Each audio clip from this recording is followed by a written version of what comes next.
Hi, this is Nicole Van Tassel with I Explore Science, and today we are talking about my biggest 5E mistakes. So, the mistakes I made with the 5E model.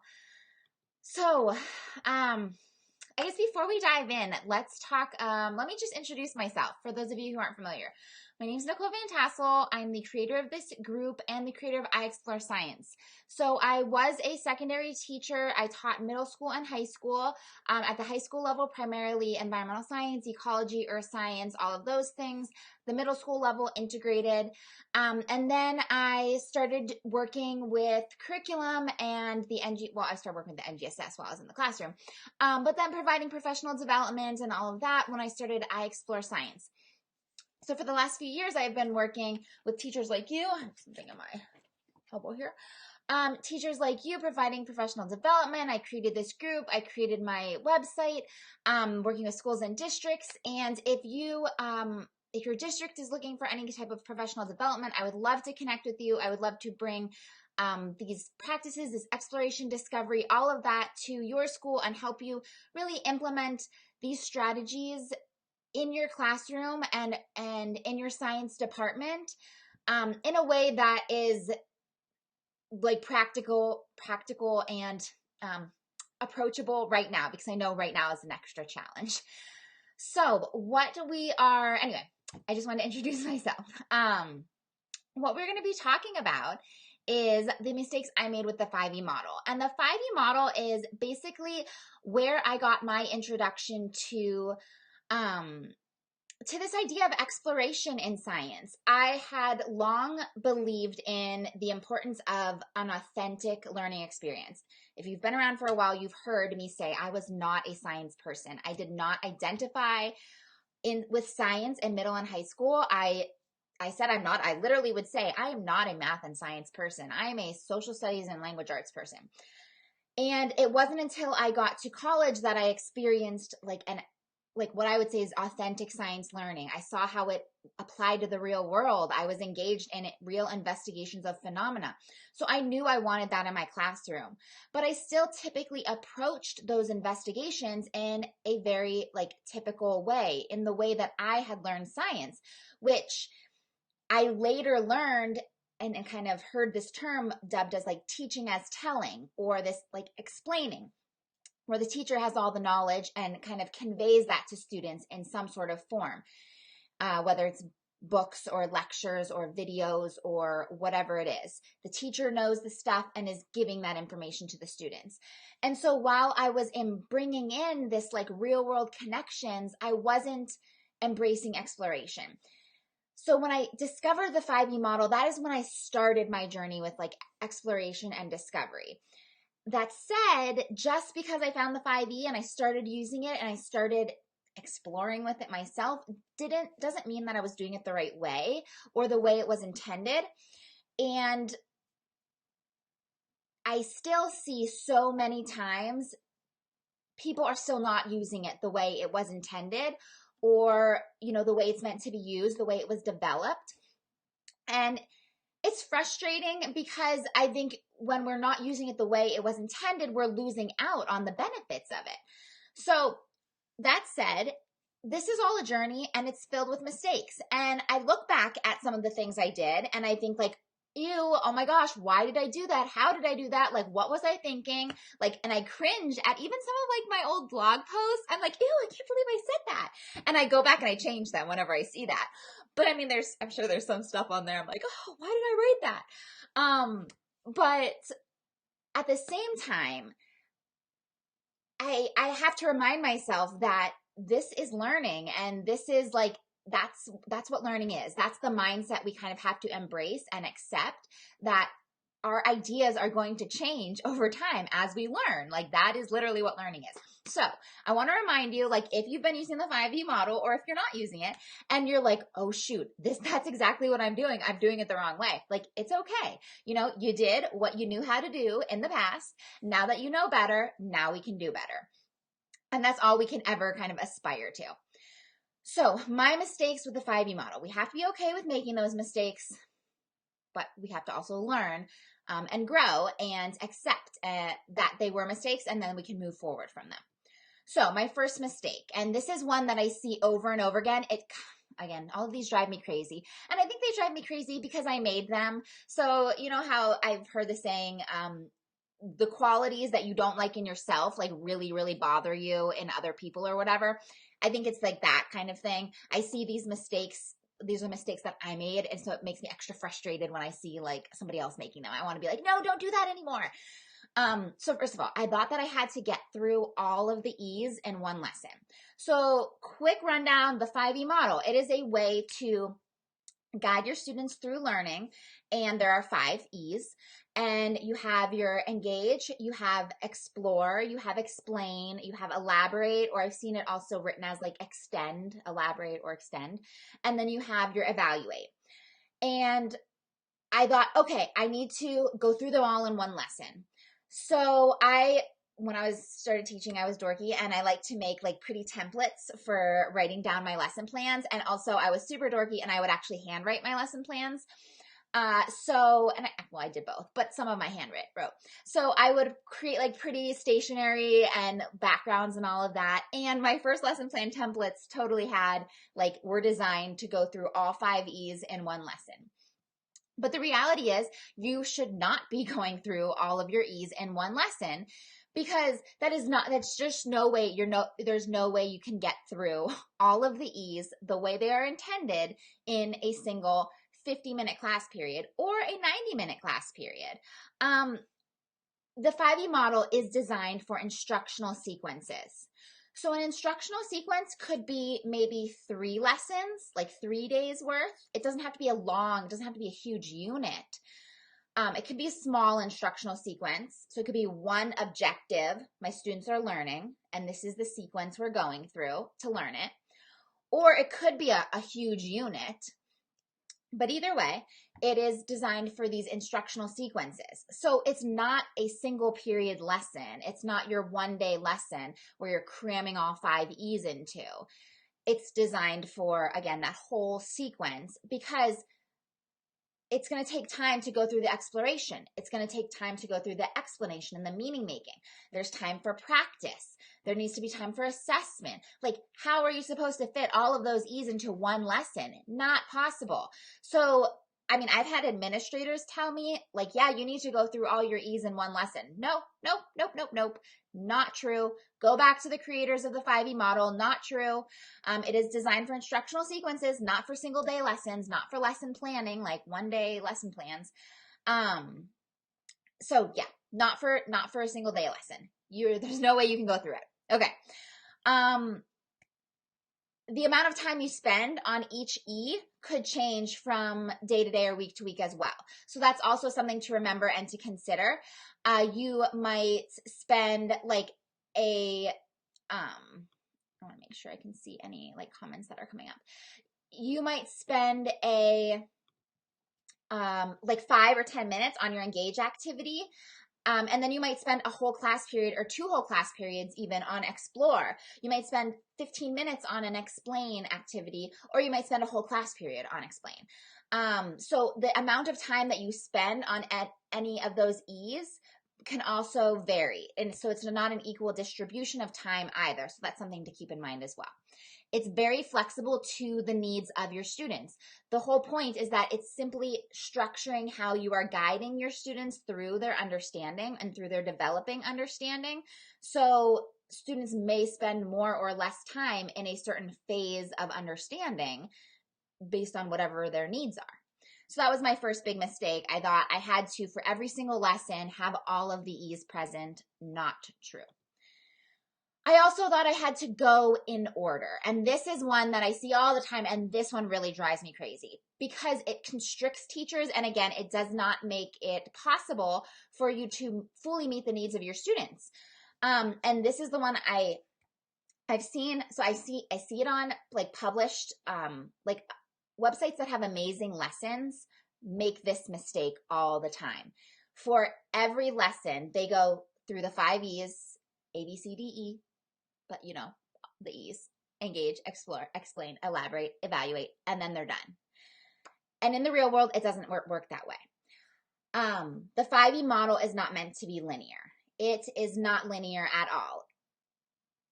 you typically start, there's some general order to it. You typically start with some sort of engagement where you're hooking students in, you're activating their curiosity, you are sparking their interest. In an NGSS classroom, they're developing their questions, they are activating their prior knowledge, all of these things. And then you typically go into some sort of exploration. And during that exploration process, there's meaning making happening. There's some explain happening in there as well. But you don't have to just then go right to elaborate and evaluate. Sometimes you need to go back to explore because there's another level that they need to get to before you can fully make meaning, before you can fully understand, or you can fully get to the explain phase, or you can fully get to the elaborate phase. Sometimes you go on to elaborate, but before you can get to a true assessment, before you're ready to really summatively evaluate, you need to go back and you have more objectives that you need to explore. So it is not this linear A, B, C, D, 1, 2, 3, 4, 5, 6, whatever step sequence. It really bounces around, and a lot of it has to do with the actual objectives of your unit. And so the sequence that you develop is based on the objectives that are in your unit. So your sequence and your sequence is going to be dependent on your objectives, and they're going to differ from somebody else's objective of somebody else's sequence, which is based on their objectives. And even based on your students, because if your students are struggling maybe with one objective after an exploration, maybe they need to take part in a second exploration to better understand that concept. Or maybe they need to go through an additional elaborate kind of activity to really synthesize what they've learned to better understand or to put their ideas together. And then there's the evaluate, where again, I see it's always tacked on at the end, and evaluate is not meant to be tacked on at the end. It's meant to be embedded into each and every step of the process, so that as students are exploring, they're engaging in conversations with you, and they are jotting down their ideas and they're revising their ideas, and all of that is part of a formative assessment. And they are, you're getting into meaning making, and you're talking with them about it. And again, they're revising their initial ideas, and they're building models, and a part of formative assessment. And then they're going into extend or elaborate, and they're transferring their understanding, and they're thinking about new phenomena. And that is another formative assessment. So evaluate is embedded in each phase. So I thought, okay, my lesson that I have to get through in one single day, right? All my E's, I have to go through all those E's. I have to go through them all in order. And then I get to the end and I've covered one objective, and it took me a really long, well, I either squished it all into one day, which doesn't make sense, or I went through the whole sequence and I stretched it all out, and that took a really long time, and that doesn't make sense either. And I seemed like I was doing all these extra activities that it just didn't fit. When in reality, you don't have to do that. You do what makes sense for you. And again, this is a mistake that I see all the time from reputable websites that always just have, I'm using the 5E model and here are my 5 E's for this lesson. But maybe they don't need all of the E's, or maybe they should have had 2 explorations. Even I read an article in one of the NSTA publications, and the teacher who had written the article said something like, this is based on the 5E model, but I did 4EE plus 2 or something. They made up their own. And basically they just wanted to have an extra explore in there. And I was reading it and I was like, well, hey, you don't need to have your own 4EE plus 2. You have the 5E model. We're adding an extra explore, and that's okay because it's not linear. Do it in whatever order you want that makes sense to guide your students through. That's the important part. Whatever they need at the step of, learning that they're in, at the stage of learning that, or the stage of understanding development that they're in, that's what you need to offer. That's the way that you need to frame the activity. Because again, each E is less of an activity than it is a way to understand where your students are in the learning process or in thinking about their learning. So in, and thinking about the purpose of the activity too. So, the purpose of explore is different than the purpose of the explain activity in terms of developing your students' understanding. So whatever purpose you need to meet, that's the phase that you're going to. And you don't need to just check off the boxes in your E's. You're just going to choose whichever E phase makes sense for your purpose. So you do not have to go in order. It's not linear. And then lastly, there's like two parts to this one. I thought I had two big misunderstandings about these phases. And I actually had misunderstandings about pretty much all of the phases at one point or another. But I thought that hands-on meant, or student-centered, that meant exploration. And then I thought explain was where like I started teaching. So I thought that if I broke my students into groups and they were working on their own and I wasn't directly leading them, that was exploration. So I would do things where they would break up into groups and they would work together, and they would maybe like read a text and like answer some questions, or maybe they would watch like a video and maybe draw a picture from it, or like create a model, but it was really just a picture at that point. Or I would have them working with some vocabulary and doing some sorts and maybe some like interactive notebook kind of things. And I was thinking, okay, this is good because they're like taking information and they're using it. But in reality, they were still just being given information from a text or a video or the dictionary or the web or whatever. And more or less regurgitating it. They were maybe doing a little bit of something with it, but they weren't truly like discovering the concepts themselves. So it wasn't true exploration because they were not coming to these science ideas on their own using science practices. So I didn't truly understand what exploration was. I thought, oh, student-centered, stations, hands-on, that was exploration. If I'm doing that, I'm good to go. Not true. So just because you see stations, just because you see student-centered, that does not necessarily mean exploration. Students really need to be having like aha moments where they are putting the ideas together in their own heads and realizing the ideas for themselves. I also thought explain was where, okay, they did their little hands-on stuff, they did their exploration, and now we're going to come back together, and now I'm going to just tell you the information to make sure you all know it, right? So explain actually is not just, okay, well, now I'm going to give you the information via notes, or I'm going to give you the PowerPoint, or I'm going to show you the video or show you the text, or we're going to read the text. Explain is where you actually are talking with students and eliciting those ideas from them to, again, bring that aha moment to light and kind of bring the whole class to that consensus. Because sometimes, you have some of your students had their aha moments during the exploration, but some of them still need your help to get there. So the explain phase is really where like your students are coming in together and saying, this is what I saw and this is what I realized, and making sense of it all together. So it's that sense-making process and that making meaning process. And I didn't understand that when I first started using the 5E model. I went right from those like stations and student-centered but not true exploration right to the I'm going to teach as, teaching as telling, going to tell you the information. So I wasn't truly embracing what the 5E model was really about with exploration and explanation. It was still very much like a teacher-directed classroom, even though I was doing my best with the 5E model. Like at the time, that was what I knew, and that was what I was doing my best.